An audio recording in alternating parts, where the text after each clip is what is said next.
أعوذ بالله من الشيطان الرجيم بسم الله الرحمن الرحيم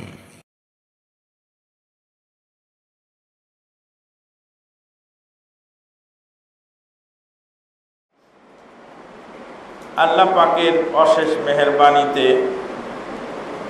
সালাতুল ইশা জামাতের সাথে আদায় করার পরে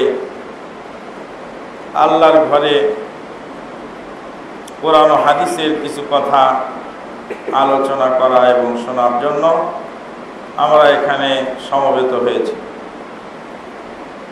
মাগরিব থেকে নিয়ে শুরু করে এখন পর্যন্ত এশার আগ পর্যন্ত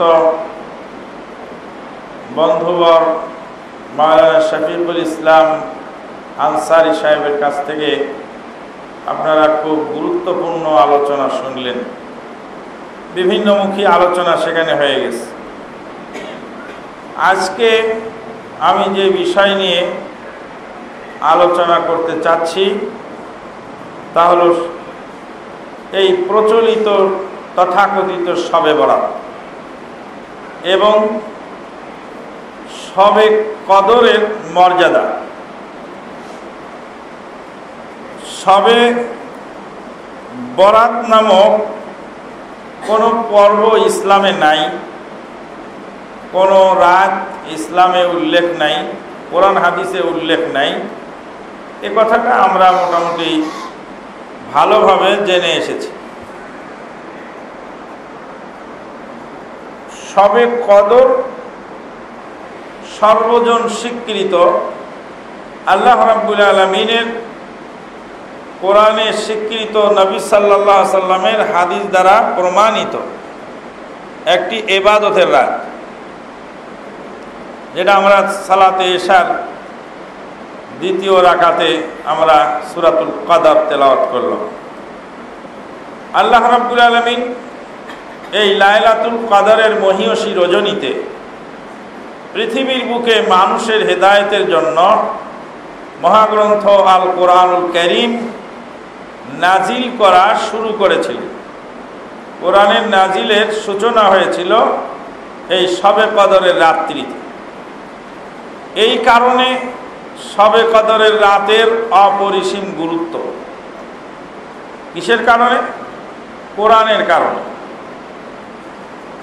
মানুষ যখন বিভ্রান্ত, মানুষ যখন হেদায়েতের আলো থেকে বিচ্যুত, শিরক বেদাত, জুলুম অত্যাচার, জাহিলিয়াতের গাঢ় অন্ধকার যখন আরব বিশ্বসহ সমগ্র পৃথিবীতে ছেয়ে গেল, আল্লাহ রাব্বুল আলামিন তখন হেদায়েতের আলোকবর্তিকা মহাগ্রন্থ আল কোরআনুল কারীম নবী মুহাম্মদুর রাসূলুল্লাহ সাল্লাল্লাহু আলাইহি ওয়াসাল্লামের উপরে নাজিল করলেন।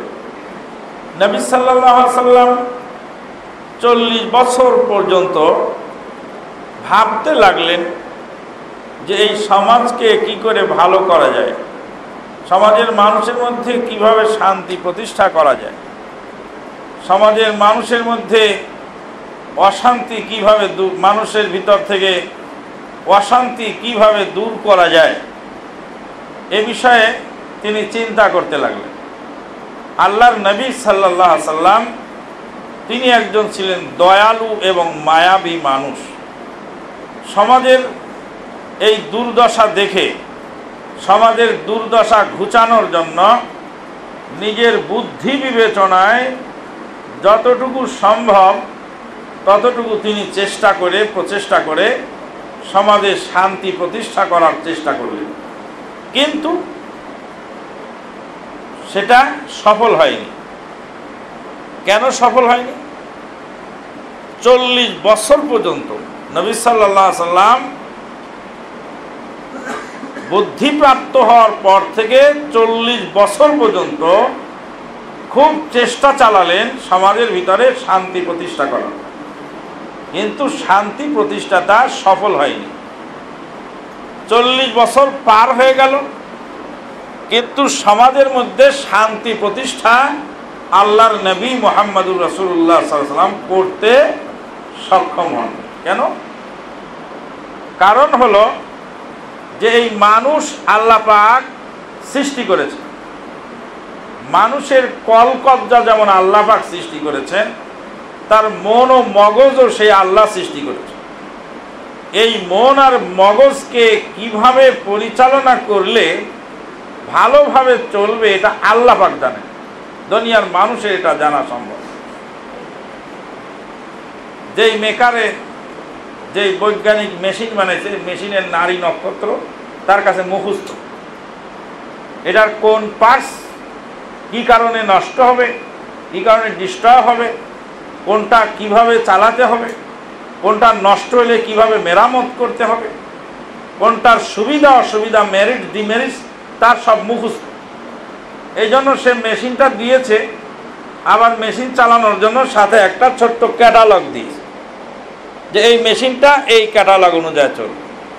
আবার ওটাকে চার্জ দেওয়ার জন্য একটা ছোট চার্জারও দিয়েছে। কারণ এক কোম্পানির মেশিন আর এক কোম্পানির ক্যাটালগ চলে না। একজন আবিষ্কার করলেন আর একজনের থিওরিতে চালালে ওটা চলে না। মানুষ যেহেতু আল্লাহ পাক সৃষ্টি করেছেন, তা এই মানুষকে চালানোর জন্য আসমানি সিলেবাস প্রয়োজন। আসমানি সিলেবাস আসার আগ পর্যন্ত নবী মুহাম্মদুর রাসূলুল্লাহ সাল্লাল্লাহু আলাইহি ওয়াসাল্লাম একজন মানুষ হিসাবে নবুয়ত পাওয়ার পূর্বে তিনি তার বুদ্ধি বিবেচনা দিয়ে সমাজে শান্তি প্রতিষ্ঠা করার চেষ্টা করে ব্যর্থ হয়ে গেলেন। লাইলাতুল কদরের মহিয়সী রজনীতে আল্লাহ রাব্বুল আলামিন জিবরিল আলাইহিস সালাতু ওয়াস সালামকে পাঠালেন, পাঠিয়ে বললেন যে ওই লোকটাকে একটু পড়তে বলো, ওই লোকটাকে একটু যা বলো যে পড়াশোনা করো। পড়াশোনা না করলে হবে না। কি নিয়ে পড়াশোনা করতে হবে? যেই মেশিন নিয়ে তোমার খেলামেলা, যেই মেশিনের মেকার হিসাবে তোমাকে দুনিয়ায় পাঠানো হয়েছে, যেই মেশিনকে সুষ্ঠুভাবে চালানোর জন্য, এই মানবরূপী মেশিনকে সুন্দরভাবে চালানোর জন্য যেহেতু তোমাকে নবী করে পাঠানো হয়েছে চালক হিসাবে, তো এই মেশিন সম্পর্কে জানতে হলে এই মানবরূপী মেশিনটা যিনি সৃষ্টি করেছেন তিনি ভালো বলতে পারেন। আর তারই দেওয়া ক্যাটালগ আসমানি সিলেবাস, এটা তুমি পড়াশোনা করো। জিবরিল আলাইহিস সালাতু ওয়াস সালাম এসে বলেন, ইকরা ইয়া মুহাম্মদ, হে মুহাম্মদ সাল্লাল্লাহু আলাইহি সাল্লাম আপনি পড়ুন। নবী মুহাম্মদুর রাসূলুল্লাহ সাল্লাল্লাহু আলাইহি ওয়াসাল্লাম বলছেন, মা আনা বিকারিন, আমি পড়তে জানি না। আমি পড়তে জানি না, নিরক্ষর নবী। পড়তে জানেন না কেন? এর মধ্যেও একটা হিকমত আছে। কারণ তিনি যখনই পড়তে যাবেন তো কারো ছাত্র হতে হবে, আর যখনই ছাত্র হবে সঙ্গে সঙ্গে বলবে যে তুই কি জানিস। যেমন এখন বলে না ডাক্তার জাকির নায়েক কি জানে, ডাক্তার জাকির নায়েক কোথায় লেখাপড়া করলো, কার ছাত্র সে, বলে না তুই কি জানিস, তুই তো কালকের ছেলে, আমার কাছে পড়লি। মক্কার কাফেরের লিডারেরা বলতো যে কোনো একজন লিডারের কাছে বা যে কোনো একজন শিক্ষকের কাছে পড়লেই ওদের তুই আবার নবী হলে কি করিস, তুই তো কালকে আমার কাছে পড়লি, বলে না এখন যে যদি আপনি হক কথা বলেন, এই তুই আমার ছাত্র হয়ে কি এত শিখছিস, এত বেশি কথা বলিস, এই তুই কালকের ছোকরা। আল্লাহ রাব্বুল আলামিন ব্যবস্থা দিলেন যে না, এই সিস্টেম যেন না আসে। আল্লাহ পাক বলছেন, আউযু বিল্লাহি মিনাশ শাইতানির রাজীম ওয়া মা কুনতা তাতলু মিন ক্বাবলিহি মিন কিতাব ওয়া লা তাখুতুহু বিয়ামিনিক ইযাল লারতাবাল মুবতিলুন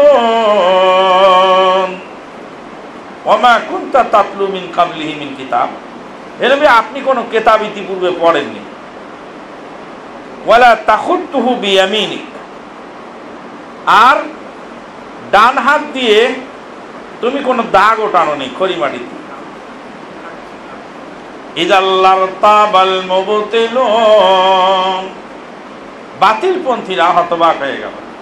এই লোকটা লেখাপড়া শিখলো না, কোনোদিন কোনো প্রতিষ্ঠানে গেল না, এমনকি জীবনে কোনোদিন আল্লাহর নবী মুহাম্মদুর রাসূলুল্লাহ কোনোদিন কোনো সাগরে ভ্রমণ করেনি, কোনো নদীতে ভ্রমণ করেনি। আল্লাহ আকবার। সাগরে কোনোদিন ভ্রমণ করেনি। সাগরের ঢেউ সম্পর্কে কোরআনের আয়াত, সাগরের মুক্তা সম্পর্কে কোরআনের আয়াত, সাগরের শৈবাল সম্পর্কে কোরআনের আয়াত, সাগরের মিলন সম্পর্কে কোরআনের আয়াত, সাগরের বিভিন্ন বিষয় পুঙ্খানুপুঙ্খ রূপে কোরআনের বর্ণনা। তাই ফ্রান্সের একজন ডাক্তার সাগরের মধ্যে সফর করতে গিয়ে কোরআন পড়তে পড়তে সেই ইসলাম কায়েম করে ফেলে। যে লোকটা জীবনে কোনদিন সাগর দেখেনি, সাগরে ভ্রমণও করেনি, আর সাগরের এই গভীর তথ্য সম্পর্কে এই কোরআনের আয়াত করতে গেল, নিশ্চয় এটা যিনি সাগরের মালিক, যিনি সাগর সৃষ্টি করেছেন তার পক্ষ থেকে এসেছে। আল্লাহু আকবার, সুবহানাল্লাহ বিহামদি সুবহানাল্লাহ। একজন বেদুইনকে জিজ্ঞেস করা হয়েছিল যে আল্লাহ যে আছে তার প্রমাণ কি? আল্লাহ আছে তার প্রমাণ কি? বেদুইনকে জিজ্ঞেস করতে, বেদুইন লেখাপড়া জানে না। বেদুইন বলছে আল বারাতু তাদুল্লু আলাল বাঈর। কোথাও লাদা দেখলে বোঝা যায় ওখানে উট এসেছিল। উটের লাদা দেখলে বোঝা যায় উট এসেছিল, উট ছাড়া লাদা আসবে কোত্থেকে? ওয়াল আসারু ইয়াদুল্লু আলাল মাসির। কোথাও পায়ের চিহ্ন দেখলে বোঝা যায় এখানে কোনো মানুষ এসেছিল, বা গরু এসেছিল, বা ছাগল এসেছিল, বা কুকুর এসেছিল, বা বিড়াল এসেছিল। যার পায়ের ছাপ দেখা যাবে বোঝা যাবে এই প্রাণী এখানে হেঁটে গেছে। ওয়াল বিহারু জাতু আমওয়াজ। আর এই যে বিশাল সাগর আর এই এত ঢেউ। ওয়া সামাউ জাতু আবরাজ। আর যে বিশাল আসমান আর এর মধ্যে এত নিহারিকা পুঞ্জ, এর মধ্যে এত নক্ষত্র রাজি খচিত। আল্লাহ পাক যে এই সুনিপন সুবিন্যস্ত ব্যবস্থা দিয়েছেন। ওয়াল আরদু জাতু ফিজাজ। আর এই যে বিস্তৃত জমিন আর এর মধ্যে অগণিত পথ এবং রাস্তায় বিভক্ত এই পৃথিবী। মানুষ কিভাবে কোন দিক দিয়ে যাবে, কোন পথ দিয়ে বের হতে হবে, কোন দিক দিয়ে মানুষ তার গন্তব্যস্থলে পৌঁছবে, তার একটা বন্দোবস্ত মানুষ করে রেখেছে। আলা ইয়াদুল্লু আলা লাতিফিল খাবির। তখন বলছে যে সে এটা কি প্রমাণ করে না একজন সুনিপুণ কারিগরে? আল্লাহু আকবার। একটা ঘটনা আমি মাঝে মাঝে বলে থাকি। প্রখ্যাত মুহাদ্দিস এবং আরবি কবি, প্রখ্যাত মুহাদ্দিস এবং আরবি কবি এবং আরবি ভাষার একজন বিশিষ্ট ব্যক্তি, তার নাম কি? আসমাঈ রাহমাতুল্লাহ আলাইহি। আসমাঈ রাহমাতুল্লাহ আলাইহি বিরাট পণ্ডিত। সেই আসমাঈ রাহমাতুল্লাহ আলাইহি একদিন কোরআন পড়তে গিয়ে ভুল পড়তেছে। সবসময় তার মুখস্থ থাকে না। কোরআনের আয়াত পড়ছে আউযু বিল্লাহি মিনাশ শাইতানির রাজিম। আস-সারিকু ওয়াস-সারিকাতু ফাকতাউ আইদিয়াহুমা জাযাআম বিমা কাসাবা নাকালাম মিনাল্লাহ ওয়াল্লাহু গফুরুর রহিম। ভুল করে ফেলছে এখানে, আল্লাহু গফুরুর রহিম এটা হবে না, আল্লাহু আজিজুন হাকিম হবে। কিন্তু তিনি আল্লাহু আজিজুন হাকিম না পড়ে আল্লাহু গফুরুর রহিম পড়লেন। তো একজন বেদুইন বলছে, আসমাঈ পড়া যে ভুল হলো, ঠিক করে পড়ো। বেদুইনকে তখন আসমাঈ রাহমাতুল্লাহ আলাইহি বলছে যে তারে ঠিক করে বলো কি পড়তে হবে। কয় কি যে পড়তে হবে তা আমি জানি না, আমি তো পড়ালেখাই জানি না। তো পড়ালেখা জানো না, তো ভুল ধরলে কি করে? আমি বলতে পারবো না এখানে কি হবে, তবে আল্লাহু গফুরুর রহিম যে হবে না এটা নিশ্চিত। আসমাঈ রাহমাতুল্লাহ আলাইহি হতভম্ব হয়ে গেলেন। বেদুইন বলে পড়া ভুল, কিন্তু শুদ্ধটা কি সে বলতে পারে, এবং এটা হবে না এটা নিশ্চিত, একদম পাকাপাকি বেদুইন বলছে আস-সারিকু ওয়াস-সারিকাতু ফাকতাউ আইদিয়াহুমা জাযাআম বিমা কাসাবা নাকালাম মিনাল্লাহ ওয়াল্লাহু আজিজুন হাকীম। আসমাই বলছে, বেদুইন বলছে আল আনা আসাবতা ইয়া আসমাই, আসমাই তোমার পড়াটা এখন ঠিক হয়েছে। আসমাই রহমাতুল্লাহ আলাইহি বললেন, তুমি একজন বেদুইন মানুষ, লেখাপড়া জানো না, তো তুমি আগেরটা ভুল ধরলে কেন আর পরেরটা ঠিক হলো কেন? বলছে আয়াতের শুরুতে আল্লাহ বলছেন চোর আর চূর্ণীকে ধরে ওর হাত কেটে নাও। আল্লাহ বলছে চোর আর চূর্ণী, চোর আর চূর্ণীকে ধরে কি করো? হাত কেটে নাও। চোরের হাত কাটার নির্দেশ আল্লাহ দিয়েছে। এই আয়াতের শেষে যদি বলা হয় আল্লাহু গাফুর রহিম, আল্লাহ ক্ষমাশীল দয়াময়, তাহলে আয়াতের ম্যাচিং হয় না। বেদুইন বলছে আয়াত ম্যাচিং হয় না। আল্লাহ হাতও কাটতে বললেন, আবার গাফুর রহিম বললেন। আল্লাহ যদি বলতেন চোর আর চূর্ণীকে ধরে মাফ করে দাও, তাহলে গাফুর রহিম শব্দটা অ্যাপ্রোপ্রিয়েট হতো, এখানে ঠিক মতো প্রযোজ্য হতো। যেহেতু তা না বলে আল্লাহ পাক হাত কাটতে বলেছেন, ক্ষমা তো করতে বলেননি, তো গাফুর রহিম দিয়ে এই আয়াতের ফিনিশিং ম্যাচিং হয় না। আজিজুন হাকিম দিলে ম্যাচিং হয় কেন? আজিজ মানে হলো পরাক্রমশালী, জবরদস্ত পরাক্রমশালী, কারো ধার ধারেন না তিনি, তিনি একাই সর্বের সর্বা। আর হাকিম মানে হলো বিজ্ঞ, বিজ্ঞ মানে যার প্রজ্ঞা আছে তিনি হলেন বিজ্ঞ। তা আল্লাহ পাক মানে যাকে যা দিতে হবে তাকে তা দেওয়ার নাম হলো প্রজ্ঞা, হিকমত বলে ওটাকে। তো আল্লাহ পাক হলেন হিকমতওয়ালা। হিকমতটা কি?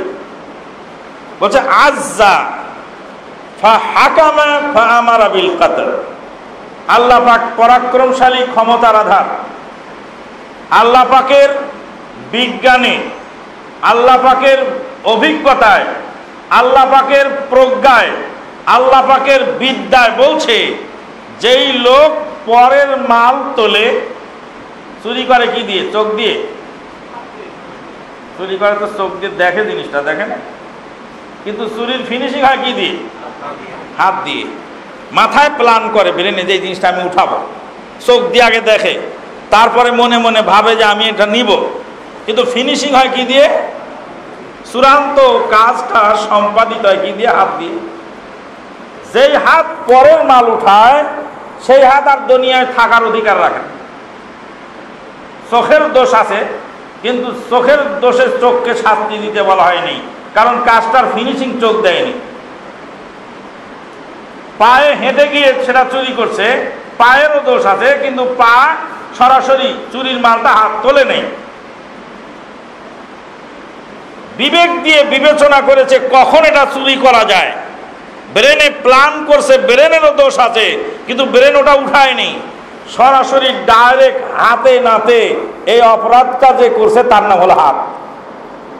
আর যেই হাত পরের মাল তোলে সেই হাত দুনিয়াতে থাকার অধিকার রাখে। কেন?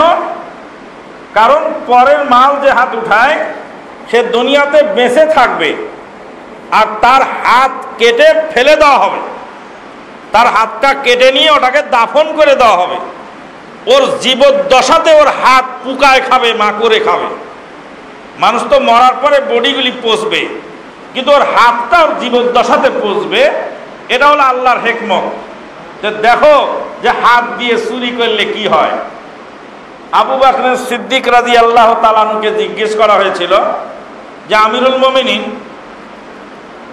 একটা মানুষ যদি আরেকজনের হাত কাটে, একজন আরেকজনের হাত কাটে, আর যদি বিচারক যদি তাকে জরিমানা নিয়ে মাফ করে দেন, অথবা যার হাত কেটে নিল সে যদি বলে আমাকে জরিমানা দিলে আমি হাতের বদলে হাত লাগবে না, জরিমানার বিনিময়ে তাহলে একটা হাত কাটলে 100, একটা হাত কাটলে 100 দিনার, 100 দিনার এক হাতের বদলে। 100 দিনার এক হাতের বদলে জরিমানা লাগে। একজন আরেকজনের হাত কেটে দিলে আর সে যদি জরিমানা নিয়ে ছেড়ে দিতে চায় যে আমার হাত কেটে ফেলেছে, ওর হাত কাটলে তো আমার কিছু লাভ হলো, আমি গরিব মানুষ, আমাকে জরিমানা দিক, তাহলে আমি মাফ করে দিলাম। জরিমানা নিয়ে যদি মাফ করে দিতে চায় তাহলে 100 দিনার। আর একটা মানুষকে যদি হত্যা করে তাহলে 1000 দিনার, একটা অঙ্গের বদলে 100 দিনার। 100 দিনার মানে হলো 100 স্বর্ণের টাকা, তার মানে 100 ভরি মানে 1.25 কেজি। একটা হাত কেটে নিলে আর সে যদি টাকার বিনিময়ে মাফ করে তাহলে 1.25 কেজি স্বর্ণ দিতে হবে, তাহলে ওর হাতটা বেঁচে যাবে। কথা কি বুঝাতে পারলাম? এখন কারো যদি সিকি টাকা চুরি করে, তো সিকি টাকার জন্য হাত কাটা হলো কেন? আমিরুল মুমিনিনকে বলা হচ্ছে যে ও লোক তো চুরি করছে সিকি, এক সিকি চুরি করার কারণে ওর হাতটা কাটা হবে কেন? এত মূল্যবান হাত, হাতটা যদি কেউ কাটে তাহলে 100 স্বর্ণ মুদ্রা জরিমানা দিতে হবে। যদি জরিমানা নিয়ে সে মাফ করতে রাজি হয় বাদী, আর বাদী যদি জরিমানা নিয়ে মাফ করতে রাজি না হয় তাহলে হাতের বদলে হাত কাটা যাবে ইসলামী আইনে। আবু বকর সিদ্দিক জবাব দিলেন, বললেন যুল্লুল খিয়ানাতে আর খাসাতহা ফাফহাম হিকমাতাল বারি। বলছে খিয়ানতের অপমান তার হাতের দামটা কমিয়ে দিয়েছে। এই হাতের অনেক দাম, কিন্তু যে হাত 1000 টাকা দামের মোবাইলটা উঠালো, এটা আমানুল্লাহ মাদানির হাত, এটা বিক্রি হবে কত টাকা? বিক্রি হবে আপনারা কত টাকা দিয়ে কিনতে পারেন, আর আমি কত টাকা হলে হাতটা বেচতে পারি? হবে বিক্রি। কিন্তু এই আমানুল্লাহ মাদানি যদি আর একজনের 1000 টাকা দামের মোবাইলটা উঠায় পকেটে রাখে, চুরি করে, আর চুরি যদি সাব্যস্ত হয়ে যায় আর ইসলামী আদালতে বিচারের কাঠগড়ায় দাঁড়ালে এই হাতটা আর বাঁচবে না, এটাকে কেটে ফেলতে হবে। তাহলে এত দামি হাত এত কম দানা জিনিসের বিনিময়ে কাটা হলো কেন? এই কয় টাকার জিনিস চুরি করছে, এজন্য হাতটা কেটে নেওয়া হবে কেন? এত মূল্যবান জিনিস কাটা হবে কেন? আবু বকর সিদ্দিক রাদিয়াল্লাহু আনহু মুসলিম জাহানের খলিফা বলতেন যুল্লুল খিয়ানাতে আর খাসাতহা, খিয়ানতের অপদস্থতা, খিয়ানতের অপমান তার হাতের দাম কমিয়ে ফেলেছে। হাতের দাম ছিল অনেক, কিন্তু খিয়ানত করার কারণে হাতের আর কোনো মূল্য ইসলামী আদালতে নেই। আমার একটা দোষ আছে, কারণ একটা বিষয়ে কথা বলতে গেলে আর এক দিকে চলে যায়, এটা একটা আমার মেনিয়া দোষ। কারণ হলো কি, যে ওই লাইনে আসে কথা। আবু বকর সিদ্দিক বলেন ফাফহাম হিকমাতাল বারি, তাহলে আল্লাহর হিকমত, সুনিপুণ কারিগরের হিকমতটা বোঝো। আল্লাহ পাক হাকিম, তাই হাকিমের হিকমত অনুযায়ী ওর হাত কাটাটা উচিত। এই জন্য হাত কাটার পরে বলছেন আল্লাহু আজিজুন হাকিম। বেদুইন বলছে এখন আয়াতের ফিনিশিংটা একবারে পুরাপুরি ম্যাচিং হয়েছে।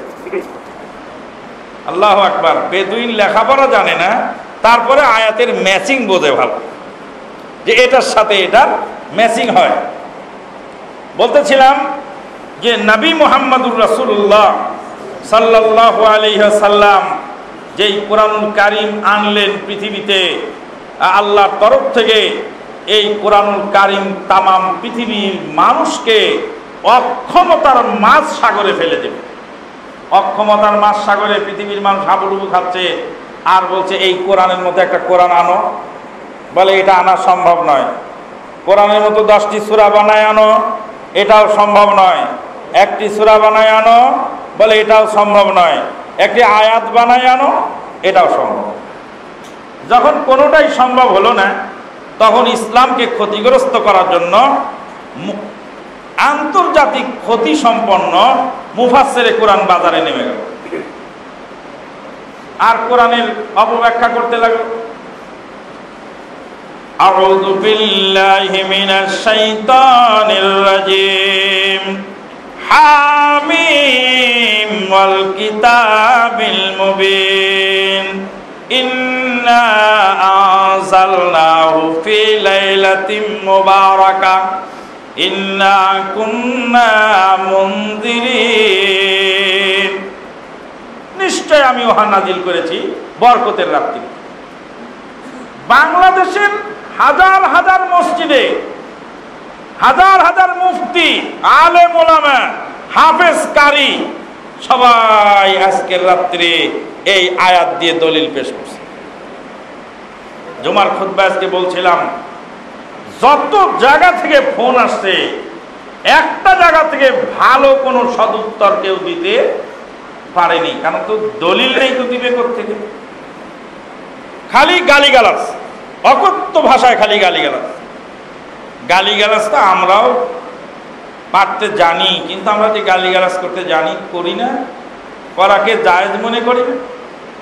আমার উস্তাদ মাওলানা আব্দুল গাফফার শামসী, উনি যাত্রাবাড়ির মোড়ের মধ্যে এক বেকারির সামনে দাঁড়ায় আছেন শবে বরাতের রাতে। এইভাবে শবে বরাতের রাতে বেকারিওয়ালা কচ্ছপ বানাইছে, কুমির বানাইছে, সাপ বানাইছে, ব্যাং বানাইছে, বিচ্ছু বানাইছে।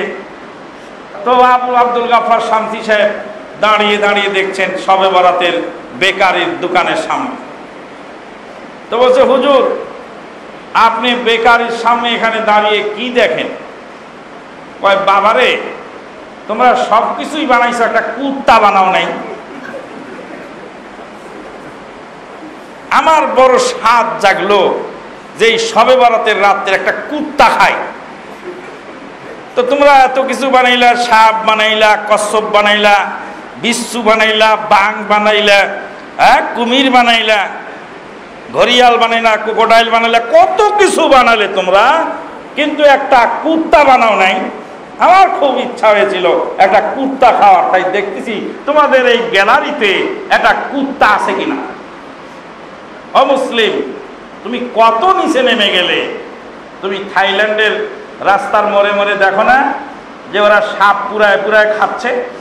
তুমি কি তার চেয়েও ম্যালস হয়ে গেলে? তুমি মুসলিম হয়ে শবে বরাতের রাত্রে তোমাকে কি বলে, সাপ, কচ্ছপ, ব্যাং এগুলি বানায় খাওয়া লাগবে? ফা ইন্না লিল্লাহি ওয়া ইন্না ইলাইহি রাজিউন। মৌলভী সাহেবের তো তেজারত, এটা তো ব্যবসা। একবারও ভেবে দেখলো না যে এই লোকটা ব্যবসাটা ছাড়লো কেন?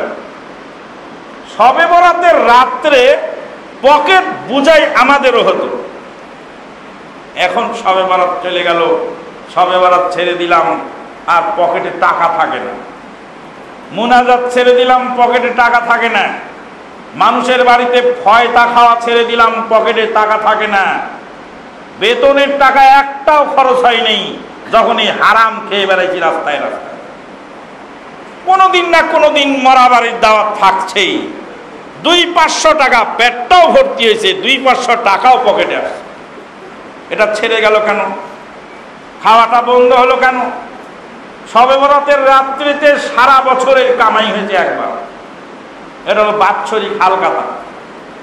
খাবারের আয়োজন থাকছে, টাকা পয়সা থাকছে, এত কিছু ছেড়ে দিয়ে কেন এই ত্যাগটা স্বীকার করে, কেন আপনার গালটা আমি শুনলাম?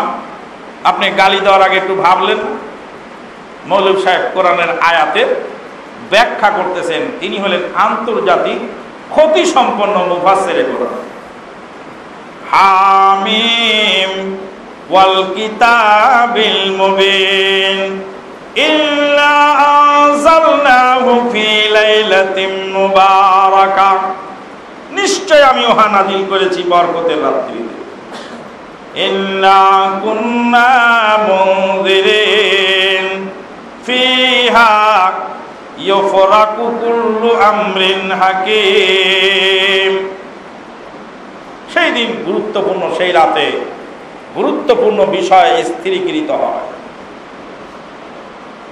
ফকির মিসকিন ভালো খাবে আর ভাগ্য রজনীতে সব ভালো পাবে, কিন্তু ফকির মিসকিন ওই দিন অত ভালো খায়, খাওয়ার পরেও তো সারা বছর আপনার বাড়িতে আপনি যা পাকাইছেন ওটাই খাচ্ছে, কিন্তু ফকির মিসকিন তো 100 বাড়িতে খেয়ে বেড়াচ্ছে। তো ফকির মিসকিনের সারা বছর দুঃখ দুর্দশা বদনসিব যাচ্ছে না কেন? অভাব অনটন যাচ্ছে না কেন? হামিম ওয়াল কিতাবিল মুবিন ইন্না আনজালনাহু ফি লাইলাতিন মুবারাকাহ, নিশ্চয় আমি ওহা নাযিল করেছি বরকতের রাতে। বরকতের রাত কোন রাত? সবে বরাত না সবে কদর? সবে কদর। আল্লাহু আকবার। এই সবে বরাতের সাথে এবার যোগ হলো পটকা ফুটানো আর যোগ হলো অগ্নি পূজা। আব্দুল হক মুহাদ্দিস দেহলভী রহমাতুল্লাহ আলাইহি, ভারতের একজন প্রখ্যাত আলেম, তিনি বলছেন যে এটা হিন্দুদের দীপালি পূজা থেকে এটা এসেছে। হিন্দুদের দীপালি পূজার অনুকরণে এই মোমবাতি জ্বালানো, আগরবাতি জ্বালানো, এই জিনিসগুলি এসেছে। শবে বরাতের নামে যতটি হাদিস বানানো আছে সব হাদিস হলো জাল আর জয়ী। সবগুলি হাদিস মিলাইলে 3টা কেন্দ্রবিন্দুতে ঘুরবে।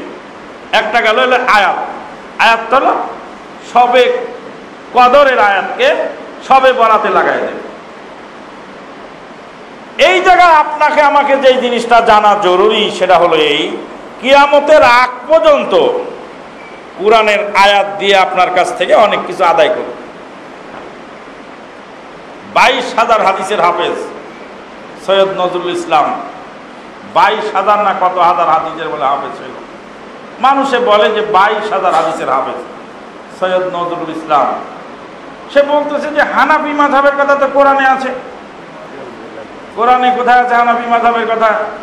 ইন্নী ওয়াজ্জাহতু ওয়াজহিয়া লিল্লাহি ফাতারাস সামাওয়াত, ইন্নী ওয়াজ্জাহতু ওয়াজহিয়া লিল্লাযী ফাতারাস সামাওয়াতি ওয়াল আরদি হানিফা ওয়া মা আনা মিনাল মুশরিকিন।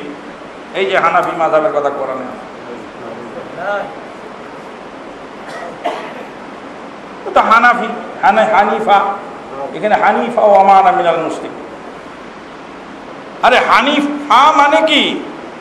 বলে মানে আমি জানি না, হানিফা এখানে আছে, বাস এটা মানতে হবে, কোরআনে আছে। তাহলে হানিফা যদি থাকে তাহলে কোরআনে সীতা দেবীর নাম আছে না? হিন্দুদের সীতা দেবীর নামও তো কোরআনে আছে। বিসমিল্লাহির রহমানির রহিম লিইলাফি কুরাইশিন ইলাফিহিম রিহলাতাশ শিতা'i ওয়াস সাইফ। রিহলাতাশ সীতা, সীতা মানে কি? হিন্দুদের সীতা দেবী না শীতকাল? রিহলাতাশ শিতা'i ওয়াস সাইফ। কোরআনের আয়াত তুলে ধরবে, তুলে ধরে ধরে আপনাকে বলবে এই যে করতে হবে এটা, এই যে করতে হবে এটা, এই যে করতে হবে এটা। এই মহামারী থেকে বাঁচার উপায়টা কি? এই পয়েন্টটা আপনাকে আগে শিখতে হবে। কথাটা ভালো করে মনে রাখুন। নবী সাল্লাল্লাহু আলাইহি সাল্লাম উযু করতেছিলেন, আর উযুর পানি লোকেরা ধরে নিচ্ছিল, সাহাবায়ে কেরামগণ থুতু ফেলছেন, থুতুটা ধরে নিচ্ছে, গায়ের ঘাম পর্যন্ত আতরের শিশির মধ্যে নিয়ে নবী সাল্লাল্লাহু আলাইহি সাল্লামের গায়ের ঘামকে সাহাবায়ে কেরামগণ সুগন্ধি হিসাবে ব্যবহার করত। আল্লাহর নবীর গায়ের ঘাম যদি সাহাবায়ে কেরামগণ নিতে পারেন, তো কোনো আলেমের গায়ের ঘাম সাধারণ মানুষ নিতে পারে না। আল ওয়ালামাউ ওয়ারাসাতুল আম্বিয়া, আলেমরা হলেন নবীদের ওয়ারিস। নবীর ঘাম যদি সাহাবীরা নিতে পারেন, তা আলেমরা পারবেন না কেন? আলেমের ঘাম কেন সাধারণ মানুষ নিতে পারবেন না? নবীর ওযুর পানি যদি বরকতের জন্য সাহাবায়ে কেরামগণ নিতে পারেন, তাহলে আলেম ওলামাদের অজুর পানি সাধারণ মানুষ নিতে পারবে না কেন? আর এটাই হলো পীর সাহেবদের দলিল, যে পীর সাহেবের অজুর পানি, থুতু, কাশকফ এগুলির মধ্যে বরকত। কেন? নবীর থুতুর মধ্যে যদি বরকত থাকে তো পীর সাহেবের থুতুর মধ্যে বরকত থাকতে পারে? নবীর থুতুতে না হয় বেশি ছিল, পীর সাহেবের থুতুতে না হয় একটু কম হবে। এটাকে ফিরাবেন কি দিয়ে বলেন? এই কথাটা কে ফিরাবে? ফিরাতে পারবেন বলেন? বলেন, বলো, তুমি বলো। রাসূলুল্লাহ সাল্লাল্লাহু আলাইহি ওয়াসাল্লাম জীবদ্দশায় তার গায়ের ঘাম থেকে বরকত না বৈধ ছিল, তার মৃত্যুর পরে না। আরে পীর সাহেবের তো জীবদ্দশাতেই নিচ্ছে। রাসূল সাল্লাল্লাহু আল্লাহ কর্তৃক রাসূল, আগে ছিল মুহাম্মদ, মুহাম্মদের পরে আল্লাহর রাসূল। এটাই তো বরকত। এটা কোরআনের বিশ্বাস। নবী পড়া ছিল, আবু বকর, ওমর, তাদের কাম থেকে কোনো ছাড়ি নাই, দিতে পায়নি। হাজিহি হিয়াল ইজাবা। আলহামদুলিল্লাহ। একটু দাঁড়ান, দাঁড়ান, একটু ক্যামেরা দিয়ে ছবিটা একটু তুলে নেন, মানুষ দেখুক, বিশ্ববাসীরা দেখুক যে একটা ছোট মসজিদের ভিতরে দাঁড়ান নিচে, হ্যাঁ, বিশ্ববাসী দেখুক যে একটা ছোট্ট টিনের ছাপরার নিচে একটা মসজিদের ভিতরে একজন মানুষ একটা জটিল প্রশ্নের উত্তর দিলেন। প্রশ্নটা জটিল, আপনি কোনো দলিল দিয়ে ফিরাতে পারবেন না। একটা দলিল এখানে কার্যকর হবে, তাহলে একটা কলম তাকে হাতিয়ে দেওয়া যায় নাকি? এই কলমটা মোটামুটি দেওয়া যায় তো নাকি? দাম কম হলে দেখতে সুন্দর আছে। হাতিয়ার জিনিসের বলে আবার দামও নেই, এটা ঠিক, তাহলে একটা অমূল্য সম্পদ। আসেন, আসেন, হাতিয়াটা নিয়ে যান।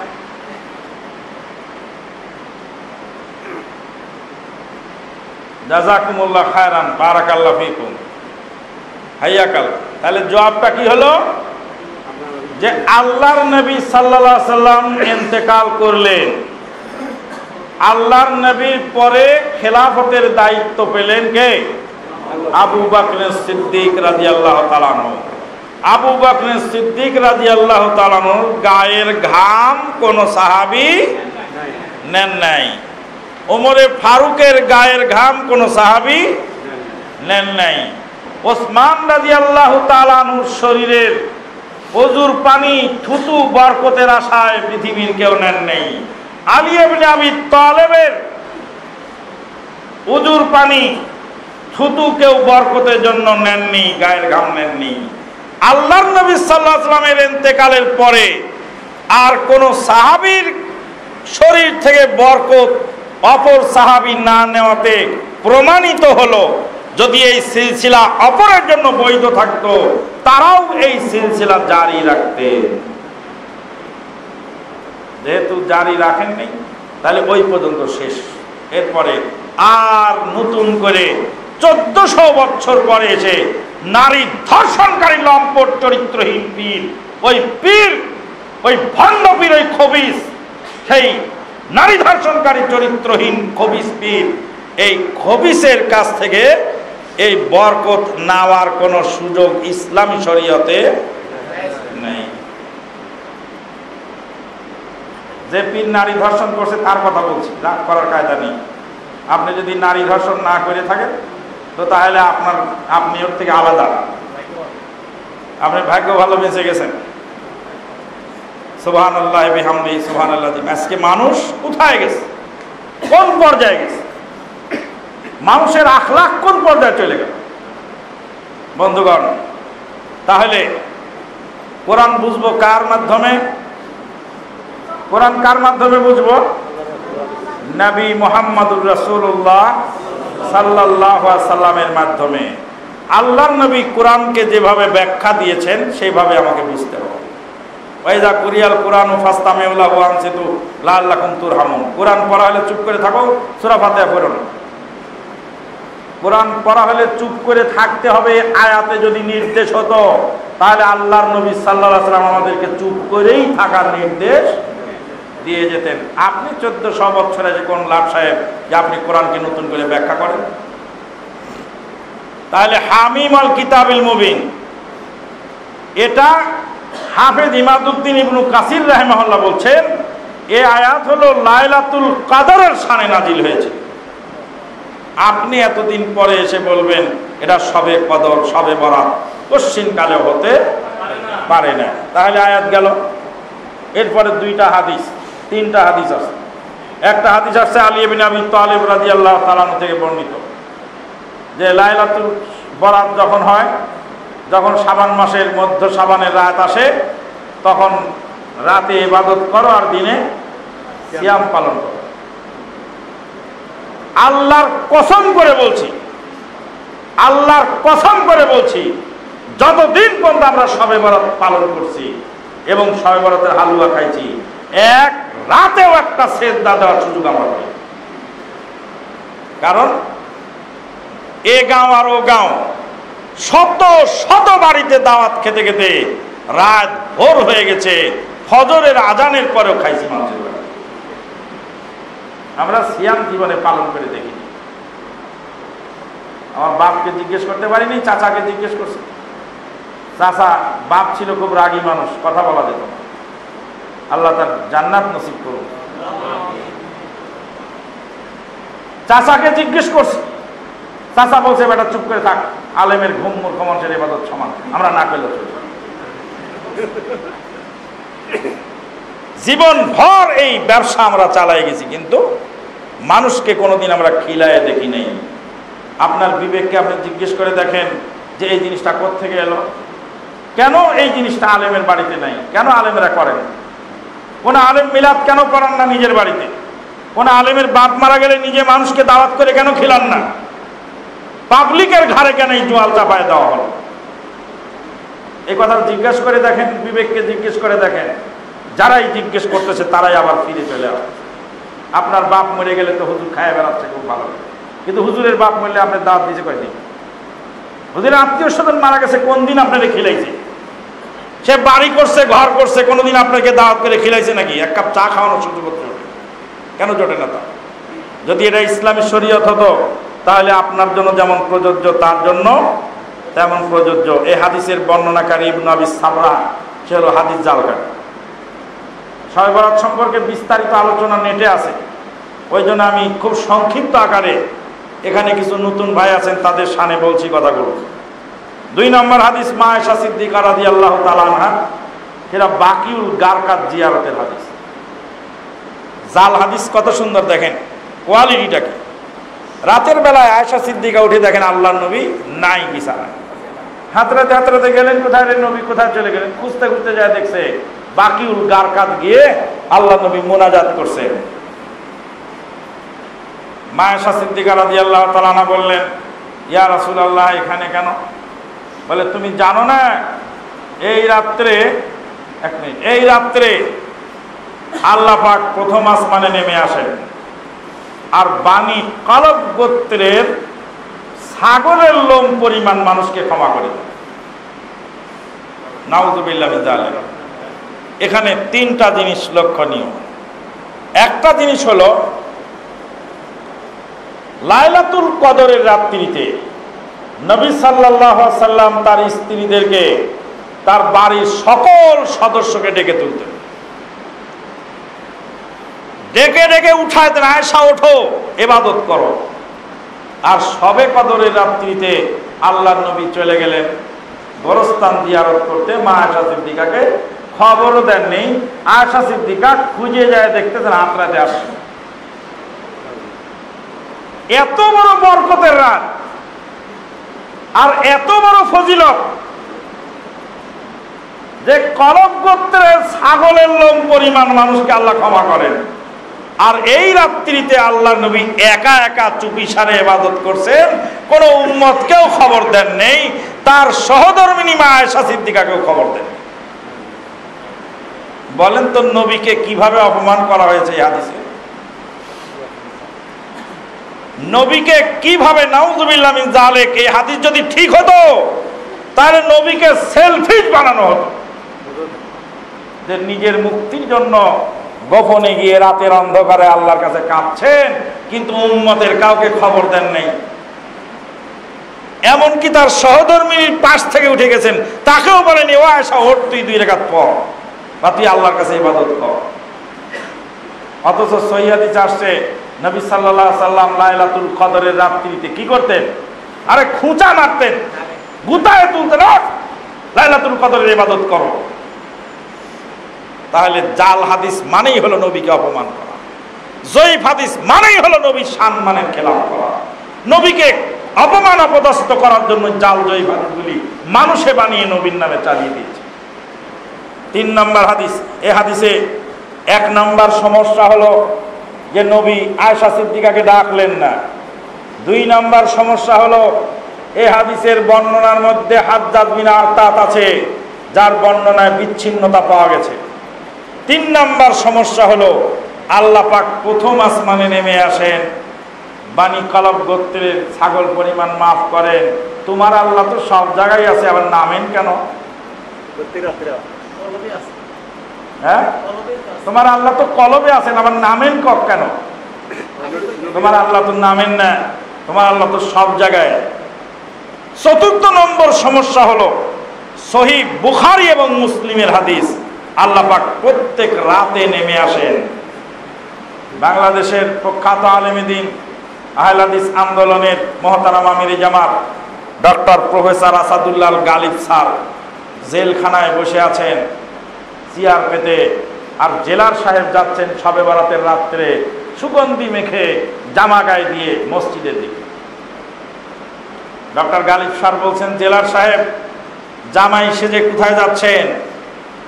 বলছে, সর্বনাশ করছে, আস্তাগফিরুল্লাহ, ভেবেছিলাম আপনি বাংলাদেশের বড় আলেম, শুনেছিলাম আপনি নাকি বিশ্ব বরেণ্য একজন আলেম, আপনি আন্তর্জাতিক খ্যাতি সম্পন্ন একজন আলেমে দ্বীন, আর আপনি জানেন না আজকে শবে বরাতের রাত? ডক্টর গালিব স্যার বললেন, শবে বরাতে কি হয় ভাই, কি হয়? এ রাতে আল্লাহ প্রথম আসমানে নেমে আসে, সমস্ত বান্দাকে ডেকে ডেকে বলেন, কে আছো ক্ষমা প্রার্থী, তোমাকে ক্ষমা করা হয়েছে। ডক্টর গালিব স্যার বললেন, আপনার আল্লাহ বছরে 1 রাতে নামেন, আর আমার আল্লাহ প্রত্যেক রাতে নামেন। আপনার আল্লাহ যেমন বছর চুক্তি, আপনি কামলাও তেমন বছর চুক্তি। আপনি সারা বছর ইবাদত করেন আর না করেন, শবে বরাতের রাত্রে ঠিকই আপনি ইবাদত করেন।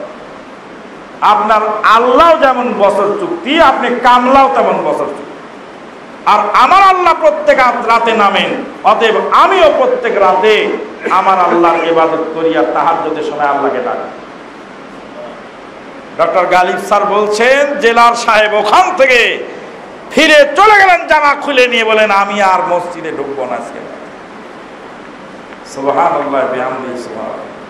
জেলখানার ভিতরেও একজন জেলারের মেজাজ পরিবর্তন হয়ে গেল 5 মিনিটে কথা বলে। আপনার দাওয়াতি কাজ সব জায়গায় চলবে, আপনার দাওয়াতি কাজ সব জায়গায় চলবে। আজকে দুঃখজনক হলেও সত্য,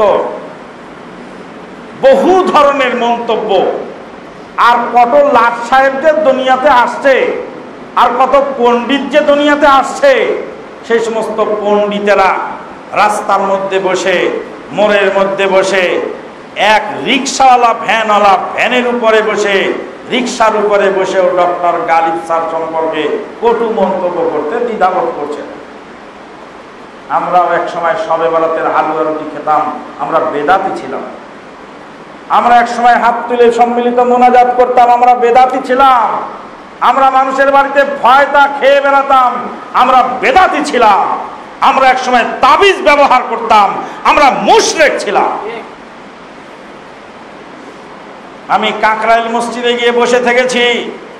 ওই কাকরাইলের মসজিদে বৃহস্পতিবারের রাত্রে আমি বসে থেকেছি। আমি আমানুল্লাহ বিন ইসমাইল মাদানী, আমি তখন ঢাকা যাত্রাবাড়ি মাদ্রাসা মোহাম্মদিয়া আরাবিয়ার ছাত্র। আরে আমার উস্তাদি যায় ওখানে, তা আমি কি করব? কাউকে খাটো করার জন্য বলি নেই। আমি যে মাদ্রাসায় পড়ি সেটা হলো আহলে হাদিস জামাতের কেন্দ্র, আর সেই কেন্দ্রের উস্তাদি যায় কাকরাইলে, তা আমি করবোটা কি? সেই উস্তাদ বই লিখেছেন, সেই মোহাম্মদিয়া আরাবিয়ার সেখানকার মুহাদ্দিস সাহেব বই লিখেছেন, তার বইয়ের মধ্যে তাবিজের নকশা, তো আমি করব কি? আহলে হাদিসের কেন্দ্রের মাদ্রাসা থেকে বই ছাপানো হয়েছে, সেই বইয়ের মধ্যে তাবিজের নকশা, তাবিজের নকশা দিয়ে মুহাদ্দিস সাহেব বই ছাপিয়েছেন। আহলে হাদিস মারকাজের মুহাদ্দিস তিনি। কি বুঝলেন আপনি? কোন পর্যায়ে আমরা ছিলাম, কোথায় ছিলাম আমরা? আমরা ছিলাম নর্দমার মধ্যে, আমরা ছিলাম ডাস্টবিনের মধ্যে, আমরা ছিলাম ময়লার ঝুড়িতে। সেখান থেকে প্রফেসর ডক্টর আসাদুল্লাহ গালেবের ওসিলায় আল্লাহ পাক আমাদেরকে শিরক বুঝার তৌফিক দিলেন, বেদাত বুঝার তৌফিক দিলেন, তাওহীদ বুঝার তৌফিক দিলেন, সুন্নাত বুঝার তৌফিক দিলেন। সিন্নি খাও ফকির চেনো না। কত বড় লাট সাহেব তুমি হয়েছ, আর কত বড় পণ্ডিত তুমি হয়েছ, আর কত কলমবাজি তুমি শিখেছ, আর কত ফতোয়া তুমি জানো, আর কত বক্তব্য তুমি জানো। তুমি জানো না? কোত্থেকে তুমি শিখেছ সেগুলি? কেন জানো না তুমি? মানুষ কৃতজ্ঞতা স্বীকার করে না। বলছিলাম আমরা বেদাতি ছিলাম, আমরা শবে বরাতের হালুয়া রুটি খেয়ে বেড়াতাম, আমরা শিরক করতাম, বেদাত করতাম, আমরা তাবিজ ব্যবহার করতাম, আমরা ফরজ নামাজের পরে সম্মিলিত মোনাজাত করতাম, আমরা মানুষের বাড়িতে কোরআনের পারা পড়ে পড়ে হয়তো খেয়ে বেড়াতাম। আল্লাহ পাক আমাদেরকে সেখান থেকে ফিরিয়ে এনেছেন, আল্লাহর হাজারো শুকর। তওবা ইস্তেগফার করেছি, আল্লাহর হাজারো শুকর। বন্ধুগণ, তাহলে হাদিস দুইটা গেল। 3 নম্বর হাদিস ইমরান বিন হুসাইন রাদিয়াল্লাহু তাআলা আনহু। ইমরান বিন হুসাইন রাদিয়াল্লাহু তাআলা আনহু বলেন, রাসূলুল্লাহ সাল্লাল্লাহু আলাইহি ওয়াসাল্লাম জনক সাহাবীকে বললেন, সিরারে শাবানের সিয়াম কি পালন করেছো? বলে না। বলে রমজান পার হয়ে গেলে ওটা কাজা করে নি। সিরার মানে হলো শাবানের শেষ। শাবানের শেষ দিকে, মাসের শেষে তিনি সিয়াম পালন করতে অভ্যস্ত ছিলেন, অথবা তার মানতের সিয়াম ছিল। সমস্ত মুহাদ্দিসিনে কেরামগণ ব্যাখ্যা এটাই দিয়েছে। আমি নতুন করে ব্যাখ্যা দেওয়ার সুযোগ আমার নাই। হাদিস যে কটা ছিল সব গেল, আর কোরআনের আয়াত তো সবে কদরের আয়াত নিয়ে ওখানে লাগানো হলো। লাইলাতুল কদরের রাত্রিতে কোরআন নাজিল হলো। কোরআনের শিক্ষা পঠন ও পাঠন আমাদেরকে করতে হবে। কোরআন ভিত্তিক জীবন গড়ার জন্য কোরআনটাকেই বুঝতে হবে আগে। নবী সাল্লাল্লাহু আলাইহি সাল্লাম মসজিদ বানালেন মদিনায় গিয়ে, মসজিদ বানালেন মদিনায় গিয়ে। মক্কায় 13 বছর ছিলেন, 13 বছরের মধ্যে কোনো মসজিদ বানান নাই। কিন্তু লাইলাতুল কদরের রাত্রিতে ইকরা নাজিল হওয়ার সাথে সাথেই তিনি মাদ্রাসা বানালেন আগে। দারুল আরকামের যায়েদ বিন আরকাম রাদিয়াল্লাহু তাআলার বাড়িতে মাদ্রাসার তালিমের ব্যবস্থা করলেন।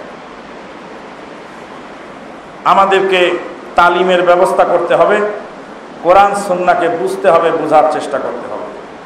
ওমা আলাইনা ইল্লাল বালাগ। আর আমি কিছু বলবো না, অতি বক্তব্য দেওয়া জরুরি মনে করি না। তবে শেষ প্রান্তে একটা প্রশ্ন করব, যিনি এই প্রশ্নের উত্তর দিবেন তাকেও আর একটা পুরস্কার দিব ইনশাআল্লাহ। এই মসজিদেই আমি আলোচনা করেছিলাম। কেউ যদি আপনাকে বলে যে বাংলাদেশের এত বড় বড় আলেম ওলামা আছেন, টাইটেল পাস আলেম আছেন, দাওরায়ে হাদিস পাস আলেম আছেন, তারা কি কোরআন হাদিস বোঝে না? তো এই প্রশ্নের জবাব আপনি কিভাবে দিবেন? এর জবাব, সঠিক জবাব যিনি দিতে পারবেন, এই মসজিদে আমি আলোচনা করেছিলাম, বিশদ আলোচনা এই পয়েন্টের উপরে, এই প্রশ্নের উপরে। জি, তারা ইসলামের ফ্রেমের ভিতর ঢোকে না, তারা সত্যিকারের ইসলামের ফ্রেমের ভিতর ঢোকে না। তারা ইসলাম সম্পর্কে, ইসলামের ভিতরে যেগুলো জাল জয়ী হাদিস বিচার করা বা এগুলো মাত্র করতে পারো। জি, বলেন আপনি।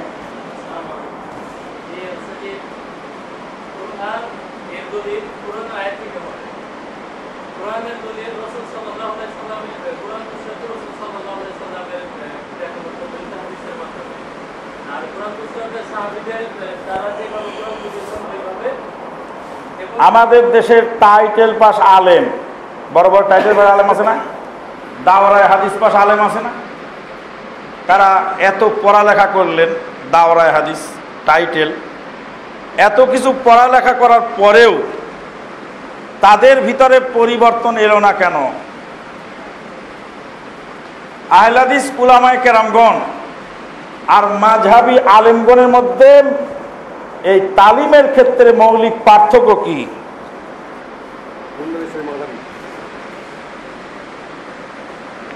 এই মসজিদে আমি আলোচনা করেছিলাম, বিশদ আলোচনা, মনে নাই? যেহেতু মনে নাই তাই উত্তর দিতে পারবেন। ইমাম শাফি রহমাতুল্লাহ আলাইহি বলছেন, আফাতুল ইলমে নিসিয়ান, বলতে এলেমের মুসিবত হলো ভুলে যাওয়া। এলেমের মুসিবতটা কি? ভুলে যাওয়া। আর আরেকটা কথা বলছেন, আল ইলমু সাইদুন ওয়াল কিতাবাতু কাইদুন, এলেমটা হলো স্বীকার করা, আর কিতাবানি লিখে নেওয়াটা হলো বন্দি করা। আপনি মাছ ধরতেছেন, একটা করে মাছ ধরতেছেন আর ডাঙায় ফেলে দিচ্ছেন, আর ওই মাছ আবার ঘুরে ঘুরে পানিতে চলে যাচ্ছে। সারাদিন করে মাছ ধরার কোনো অর্থ আছে?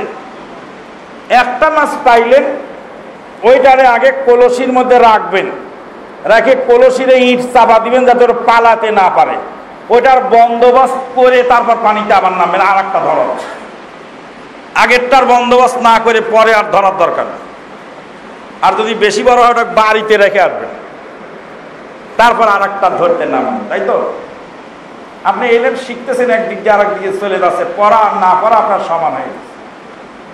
এই মসজিদের মধ্যে আমি বলছিলাম, ওই জন্যই গুরুত্ব দিয়ে কথাটা ধরলাম। আচ্ছা, আমি বলে দিই, আপনারা আমারে পুরস্কার দিয়ে দিন। বাংলাদেশের প্রচলিত যে আলেম, মাঝহাবি যে আলেম, সেই মাঝহাবি আলেম আর আমাদের কোরআন সুন্নাহ ভিত্তিক আলেমের মধ্যে মৌলিক পার্থক্য হলো, বাংলাদেশের মাঝহাবি মাদ্রাসায়, যেটা কওমি মাদ্রাসা বলা হচ্ছে, সেখানে 16 বছরের সিলেবাস, 16 বছরের মধ্যে 15 বছর জাল জুয়ত চুরি বানাওয়াট কিতাব পড়ানো হয়। সেখানে শিরক বেদাত ভরপুর কিতাব পড়ানো হয়। আশরাফ আলী থানভীর বেহেশতি জোহর পড়ানো হয়, যেই বেহেশতি জোহরের মধ্যে লেখা আছে, কুত্তার লেজ কেটে মাটিতে গেড়ে রাখলে আর ওর হাড্ডি তুলে কোমরে বেঁধে রাখলে এই উপকার হয়।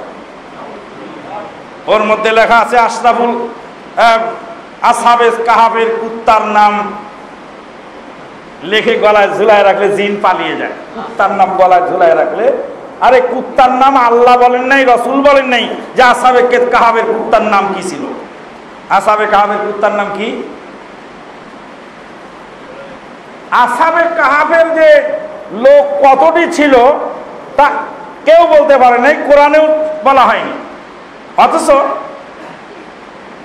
কেতাবলায়, নিয়ামুল কুরআনওয়ালা ফলনা কেতাবলায় লিখে দিয়েছে। ওখানে কি লিখেছে?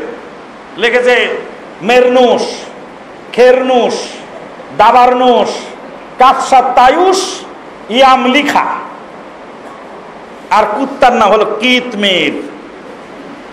নাম আপনি পাইলেন কোথায় হুজুর? আল্লাহ বললেন যে তাদের সংখ্যা কত, এক আল্লাহ ছাড়া কেউ জানেন না। আপনি জানলেন কোত্থেকে? আচ্ছা, বলতেছিলাম, তা আশরাফ আলী থানভী রহমাতুল্লাহ আলাইহি তার বেহেশতি জোহর কিতাবের মধ্যে তাবিজের নকশায় ভরপুর, শিরক বেদাতি কথায় ভরপুর। সেই মকসুদুল মুমিনিন, নিয়ামুল কুরআন, বেহেশতি জোহর, মালাবুদ্দা মিনহু, আরো সব কত বানাওয়াট কিতাব, এইগুলি 15 বছর পড়ানোর পরে 16 বছরের জায়গায় এসে 1 বছরে প্রায় 50 থেকে 60 হাজার হাদিস 6খানা কেতাবে। 6খানা কেতাবে যদি 60,000 50,000 হাদিস হয়, এই 50,000 হাদিস যদি একটা ছাত্র 1 বছরে রিডিং করে, তো হাদিসের রিডিংটাই তো হয় না, মিনিং কোত্থেকে হয়? আর আমরা পড়েছি, আমরা 40 হাদিস পড়েছি 1 বছরে 40। তারপরে বুলুগুল মারাম করেছি 2 বছর, মেশকাত করেছি 2 বছর। কয় বছর হলো? 5 বছর। সুনানে আরবা পড়েছি 4 বছর, 9 বছর। আর বুখারী মুসলিম করেছি আরো 2 বছর, মোট 11 বছর খালি হাদিসই পড়লাম। আর মদিনা ইউনিভার্সিটিতে গিয়ে আরো 5 বছর গিয়ে হাদিসের উপর অনার্স করলাম। তো জানবে কি করে হাদিস? হাদিসের সাথে কানেকশনই নেই। 15 বছর বস্তার মধ্যে ভরছে শুধু ঘাস আর ভুসি আর ময়লার আবর্জনা। 15 বছর পরে এসে বস্তার মুখের মধ্যে 5 কেজি চিনি দিয়ে বস্তার মুখ সেলাই করে দিয়েছে। এখন এই ময়লা আবর্জনার মধ্যে 5 কেজি চিনি, ও চিনি তো নষ্ট হয়ে সব গলে টলে শেষ। এটা গেল হলো দাওরায়ে হাদিস যারা পাশ করে তাদের হালত। আর যারা কামেল পাশ করেছেন, টাইটেল পাস, তাদের সিলেবাসে এই 50,000 হাদিস থেকে বড়জোর 5,000 হাদিস সিলেবাসে আছে। এই 5,000-এর ভিতর থেকে সাজেশনালা কেটে 500 রেখেছে, আর 450 হাদিস বাতিল করে দিয়েছি। আর এই 500 হাদিসের মধ্যে গাইডওয়ালা 50টা হাদিস বাছাই করেছে, কোন বছরে কোন সিলেবাসে কি আসছে, কোন বছরে কি প্রশ্ন সব মিলাই দিয়েছে। দেওয়ার পরে তারপরে এবার সে গাইড মুখস্থ করে 50টা হাদিসকে এমন ভাবে মুখস্থ করছে যাতে 100-র মধ্যে 100 মার্ক পেয়ে যায়।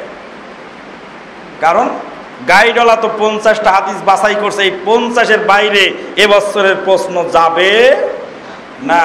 তো টাইটেল পাসওয়ালা হুজুর 50 হাদিসের মানে হুজুর, ওই যে ভাই বলে গেল যে একটা নোট বই কিনে পরীক্ষা দিয়েছে, পরীক্ষাও শেষ, নোটও শেষ। এই হলো বাংলাদেশের শিক্ষার হালত, যারই ফলশ্রুতিতে আজকে মুসলমানদের এই দুর্গতি। আলেমেরা বোঝেই না নিজে, তা আপনাকে কি শিখাবে? সে তো জীবনে শোনেই নেই, হাদিস দেখেই নেই, করবে কি করে? এটা বিরাট জটিল অবস্থা। আল্লাহ পাক আমাদেরকে হেফাজত করুন, আল্লাহুম্মা আমিন। ইয়া রব্বি। পীর শব্দটি যদি ফার্সি হয়ে থাকে, আরবি ভাষায় পীরের অর্থ কি? পীর কিংবা ওলি শব্দটি হাদিস ও কোরআনের কোথায় আছে? পীর শব্দ ফার্সি, আর পীরের কি বলে আপনার আরবি হলো শায়েখ। পীর মানে বুড়ো মানুষ, পীর মানে বুড়ো মানুষ। পীর কিংবা অলি শব্দটি হাদিস কোরআনে আছে কি? পীর শব্দ নাই, অলি শব্দ আছে। সেখানে আছে আল্লাহু ওয়ালিউল্লাযিনা আমানু। আল্লাহ হলেন ওয়ালি তাদেরই যারা ঈমান এনেছে। আল্লাহ ওলি না বান্দা ওলি? ওলিকে আল্লাহ না বান্দা? ওয়ালি মানে অভিভাবক। তাহলে আল্লাহ হলেন মুমিনদের অভিভাবক। আল্লাহু ওয়ালিউল্লাযিনা আমানু, আল্লাহই হলেন ঈমানদারের ওলি। আসসালামু আলাইকুম। এক মিনিট। জি আসসালামু আলাইকুম। হ্যালো, কোথায়, কত দূর আসছেন? কত দূর আসছেন? কত দূর আসছেন? কোথায় আসছেন? যে মতিঝিল নামছেন গাড়ি থেকে? ও আচ্ছা, 1 মিনিট। দাদু ভাই, একজন মেহমান আসতে তো একটু মাদার থেকে লোকেশনটা বলেন। 1 মিনিট কথা বলেন। মাদার থেকে বাইরে নিয়ে কথা বলেন, মাদার থেকে আসার লোকেশনটা বলেন। মাঝেরাত একজন মেহমান আসতেছে তো, ওই ওনাকে লোকেশন বলতে হচ্ছে। জি, আর কারো প্রশ্ন আছে? ওইখানে আরেকটা বাকি রয়ে গেছে। মহিলাদের মসজিদে মহিলাদের তারাবি ওয়াক্ত জুমা নামাজ পড়ার কতটুকু জরুরি, সহিহ হাদিসের মাধ্যমে বিস্তারিত জানতে চাই।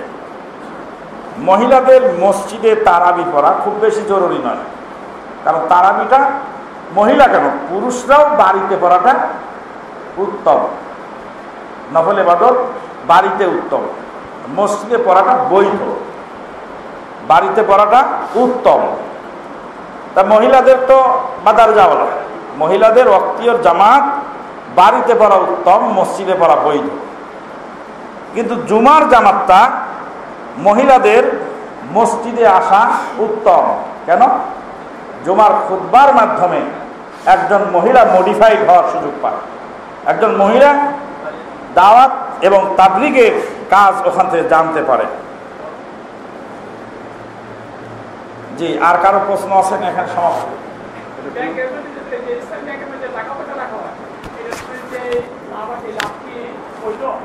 ইসলামী ব্যাংকটা হলো মন্দের ভালো। ইসলামী ব্যাংক মন্দের ভালো। ইসলামী ব্যাংক সুদ থেকে বাঁচার চেষ্টা করতেছে। পুরাপুরি পারে কিনা আল্লাহু আলাম, পারার চেষ্টা করে বা খুব চেষ্টা করছে। একজন মানুষ খালে পড়ে গেছে, ও বাঁচার জন্য হাত পাও নাড়াচাড়া করছে, আর একজন খালে পড়ে মাথা নিচু করে চুপ করে বসে আছে। কিন্তু সমান সমান না। এই ইসলামী ব্যাংক সুদ থেকে বাঁচার চেষ্টা করতেছে। সব জায়গায় পেরে ওঠে না, কিন্তু যতটুকু পারে ততটুকু করে। আমরা পরামর্শ দেই, আপনি যদি ব্যবসায়িক লাভের জন্য ব্যাংকে টাকা রাখেন, তো ব্যাংকে টাকা রাখার চেয়ে আরও লাভজনক ব্যবসা আছে। সেটা হলো মাটি কিনে রাখার ব্যবসা, জমি কিনে রাখার ব্যবসা। জমি কিনে রাখলে যে পরিমাণ লাভ হয়, পৃথিবীর কোনো ব্যবসায় এত পরিমাণ লাভ হয়। এটা একদম নিরাপদ এবং সহজ ব্যবসা। খালি কাগজটা দেখে কিনতে পারলেন, কিনবেন, কেনার সাথে সাথে দেখবেন লাভ হচ্ছে। আর যদি কেউ অপারগ হয়ে, বিধবা মহিলা বা তার ব্যবসা করে খাওয়ার মতো যোগ্যতা নেই, অচল মানুষ, কিছু টাকা ইসলামী ব্যাংকে রাখছে, ওখান থেকে কিছু লভ্যাংশ আছে, ওই দিয়ে সংসারটা চলে, মাজুর হিসাবে সে রাখতে পারে। মন্দের ভালো, কারণ ইসলামী ব্যাংক ফিক্সড কাউকে কোনো টাকা দেয় না। মাসে মাসে একটা ফিক্সড দেয় অ্যামাউন্ট, কিন্তু বছর শেষে একটা ফাইনাল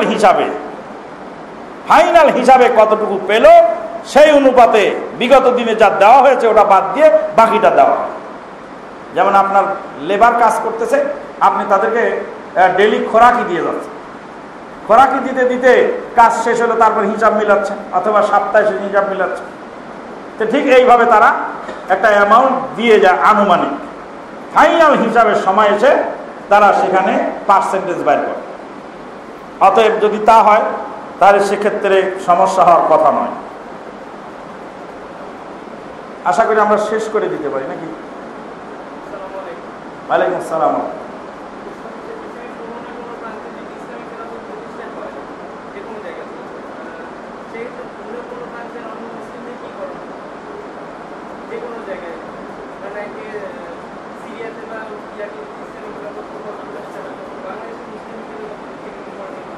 ইসলামিক খেলাফত যদি, জাযাকাল্লাহ খায়র, ইসলামিক খেলাফত যদি কোনো এলাকায় প্রতিষ্ঠিত হয়, তাহলে অন্যান্য মুসলিম দেশের শাসকদের উচিত যে তাদের সাথে যোগদান করে। যখন মোহাম্মদ বিন আব্দুল ওয়াহাব নজদি রহমাতুল্লাহ আলাইহি সৌদি আরবের মাটিতে ইসলামী রাষ্ট্র কায়েম করলেন, সেই রাষ্ট্রটা ছিল ছোট্ট, দেরিয়ার মাটিতে সামান্য একটা ছোট্ট ভূখণ্ডে ইসলাম কায়েম। যখনই সেখানে শান্তি বিরাজ করতে লাগলো, তখনই আশেপাশের অঞ্চলগুলি তার সাথে সাথে যোগদান করতে লাগলো। তবে একা একা সেখানে যাওয়ার সুযোগ আমার জন্য নাই। যদি আমি হিজরত করতে চাই বা হিজরত করে যাওয়ার সুযোগ সেখানে থাকে, সেটা ভিন্ন কথা। কিন্তু অবৈধভাবে সেখানে যাওয়ার বা অবৈধভাবে সেখানে বসবাস করার সুযোগ আমার নেই। অনুরূপভাবে জিহাদের বিষয়টা তাই। জিহাদ যদি কোনো এলাকায় হয়, আমাদের দেশ যদি আক্রান্ত হয়, আমাদের দেশ আক্রান্ত হলে কে জিহাদ করবে আগে? আমি না আপনি? না, আপনার টাকা দিয়ে আমার টাকা দিয়ে আর্মি পালা হচ্ছে, সেই আর্মিরা আগে জিহাদে নামবে। আপনার টাকা দিয়ে আমার টাকা দিয়ে আর্মি পালা হচ্ছে, আমার ট্যাক্সের টাকা খাওয়ায় তাদেরকে রাখছি, আমাদের কাজটা সে করে দিবে। আপনি রাত্রে ঘুমাচ্ছেন, বাড়িতে দারোয়ান রাখেননি, দারোয়ানের বেতন কেন দিচ্ছেন? আপনি বেতন দিচ্ছেন যাতে আপনার ঘুমটা আরামদায়ক হয়। আপনি সারাদিন পরিশ্রম করে টাকা কামাই করে আনবেন, আর ওই টাকা থেকে আপনি দিচ্ছেন বেতন। দারোয়ানের কি কাজ? দারোয়ানের কাজ যাতে যে দারোয়ান সারাদিন ঘুমাবে আর আপনি সারাদিন টাকা কামাই করবেন। এবার আপনি সারা রাত ঘুমাবেন না ডাকায়, আর দারোয়ান আপনাকে পাহারা দেবে। তা আর্মিকে রাখা হয়েছে দেশ পাহারা দেওয়ার। আর্মিতে যদি বহির্শক্তি এই দেশের উপর আক্রমণ করে আর আর্মিতে যদি না কুলায়, আরো সোলজার লাগবে, তখন সরকার যুদ্ধের নামে লিস্ট করার জন্য যুবকদের নাম লিস্ট করে কে কে যুদ্ধের ময়দানে আসবে হাত দাও, তখন আপনি নাম লিস্ট করবেন। সেখানে নাম লিস্ট করলে যারা দায়িত্বশীল তারা যদি আপনাকে যুদ্ধে যাওয়ার মতো উপযুক্ত বলে বিবেচনা করে, তখন আপনাকে ট্রেনিংয়ে পাঠাবে। 6 মাসের ট্রেনিং দিক আর 3 মাসের ট্রেনিং দিক, মোটামুটি যে কাজে আপনাকে লাগাবে সেই কাজের ওখানে পানি পুনি খাওয়ানোর জন্য তো লোক লাগে, তখন আপনাকে লাগাবে। এটা একটা শৃঙ্খলার মাধ্যমে আসতে হবে। এই লালু আর ভুলু ডাক দিল, চলো যাই আমরা মায়ানমারে গোলমাল হচ্ছে, আমরা জিহাদ করে আসি, তো হইল নাকি জিহাদ? আপনি 2 কদম যাওয়ার পর পুলিশ আপনাকে পিটানো শুরু করলো, আপনি কি করবেন? লা ইউকাল্লিফুল্লাহু নাফসান ইল্লা উসাহা। মানুষকে আল্লাহ পাক তার সাধ্যের অতিরিক্ত বোঝা চাপিয়ে দেন নাই। যেখানে যাওয়ার ক্ষমতা আমার নেই, সেখানে আমার কিছু করারও ক্ষমতা নেই। আমি তাদের জন্য দোয়া করতে পারি, তাদের জন্য সাহায্য পাঠানোর কোনো ব্যবস্থা থাকলে সেক্ষেত্রে কিছু সাহায্য পাঠাতে পারি।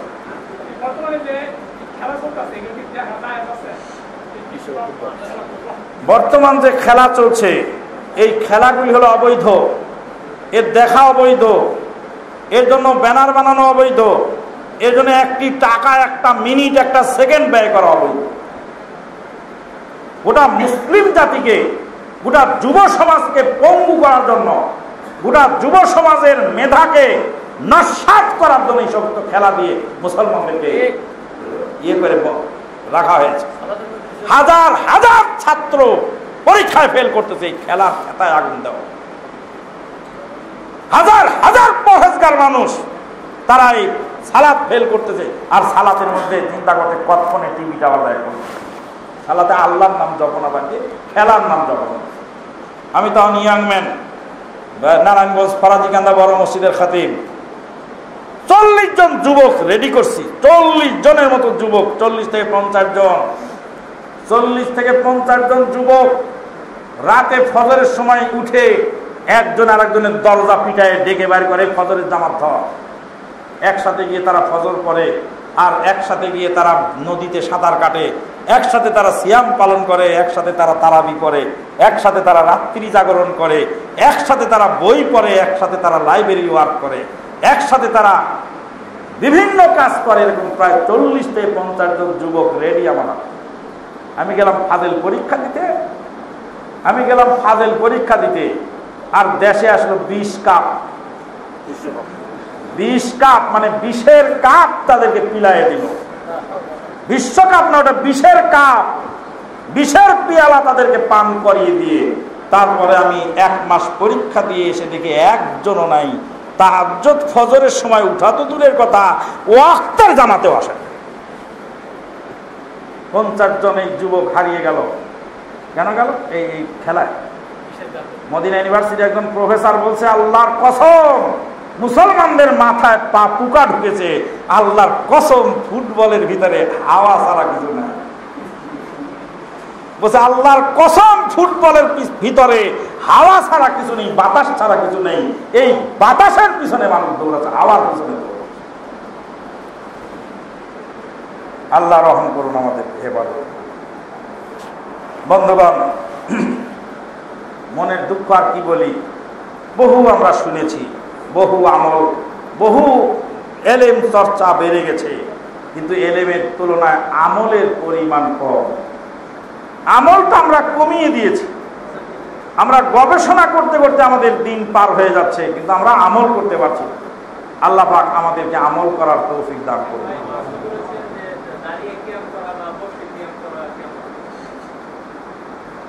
দাঁড়িয়ে কিয়াম এবং বসে কিয়াম, ইন্না লিল্লাহি ওয়া ইন্না ইলাইহি রাজিউন। বাংলাদেশের মানুষ যে কতই অসহায়, বাংলাদেশের মানুষ যে কতই অসহায়, এটা ভাবতে অবাক লাগে। ওই উত্তরা দিয়ে যাচ্ছি, ওখানে একজন মাইকিং করতেছে, বলছে ভাই আগামী অমুক তারিখে জামিয়াতুস সাহাবা মাদ্রাসায় বিরাট ওয়াজ মাহফিল। জামিয়াতুস সাহাবা মাদ্রাসা, আল্লাহু আকবার। মিশরের আবু মাহমুদ বলে, তোর বাংলাদেশের মানুষ কত বোকা রে, জামিয়া মানে ইউনিভার্সিটি, আর মাদ্রাসা মানে তো বিদ্যালয়। বসে সাহাবা বিশ্ববিদ্যালয় মাদ্রাসায় ওয়াজ মাহফিল, এটার বাংলা তর্জমা হলো সাহাবা বিশ্ববিদ্যালয় মাদ্রাসা। জামিয়াতুস সাহাবা মাদ্রাসা, জামিয়া হলো ইউনিভার্সিটি, সাহাবা বিশ্ববিদ্যালয় মাদ্রাসা প্রাঙ্গণে বিরাট ওয়াজ মাহফিল। তাহলে বিশ্ববিদ্যালয় মাদ্রাসা হয়? জামিয়া শব্দের অর্থ যদি সে জানতো তাহলে জামিয়া শব্দটা ওই ছোট্ট একটা মাদ্রাসার ক্ষেত্রে লাগাত। কিয়াম শব্দের অর্থ দাঁড়ানো, তো কিয়াম আবার বসে বসে করে কেমন করে? দাঁড়িয়ে কিয়াম আর বসে কিয়াম, ইন্না লিল্লাহি ওয়া ইন্না ইলাইহি রাজিউন। জিয়ারত শব্দের অর্থ হলো দেখা, কবর জিয়ারত মানে হলো কবর দেখা, কবর জিয়ারত মানে কবর দেখা। তো মসজিদে, আরে শোনেন, থামেন সবাই, একটা কবর জিয়ারত আছে। কি কবর জিয়ারত? মসজিদে বসে এখানে বসে জিয়ারত করতেছে। ইন্না লিল্লাহি ওয়া ইন্না ইলাইহি রাজিউন। আল্লাহর নবী সাল্লাল্লাহু আলাইহি সাল্লামের সম্মানার্থে আল্লাহ নবী এসেছেন মর্মে মনে করে দাঁড়ানোটা হলো শিরিক। দাঁড়ানো শিরিক। যারা আল্লাহর নবীর আগমন ঘটেছে বলে তারা আল্লাহর নবী সাল্লাল্লাহু আলাইহি সাল্লামের সম্মানার্থে চেয়ারও রাখছে, চেয়ারের উপরে ফুল সাজিয়ে রাখতেছে, আল্লাহ নবী এসে বসবে। কিন্তু এতই অসভ্য যে যায় নামাজটা খালি রাখেন, ইমামতি নিজেই করতেছে। যায় আল্লাহর নবী তোমার মিলাদ অনুষ্ঠানে এসে চেয়ারে বসবেন, নবীর জন্য চেয়ারটা খালি রাখছো, তো যায় নামাজটাও খালি রাখো, যে আল্লাহর নবী ইমামতিটা করুক আজকের নামাজে। আল্লাহ নবীকে পিছনে রেখে ইমামতি তুমি করলে কেন? হ্যাঁ, আল্লাহ পাক আমাদের তৌফিক দান করুন। সুবহানাকা আল্লাহুম্মা ওয়া বিহামদিক, আশহাদু আল্লা ইলাহা ইল্লা আনতা, আস্তাগফিরুকা ওয়া আতুবু ইলাইক। আসসালামু আলাইকুম ওয়া রাহমাতুল্লাহি ওয়া বারাকাতুহু।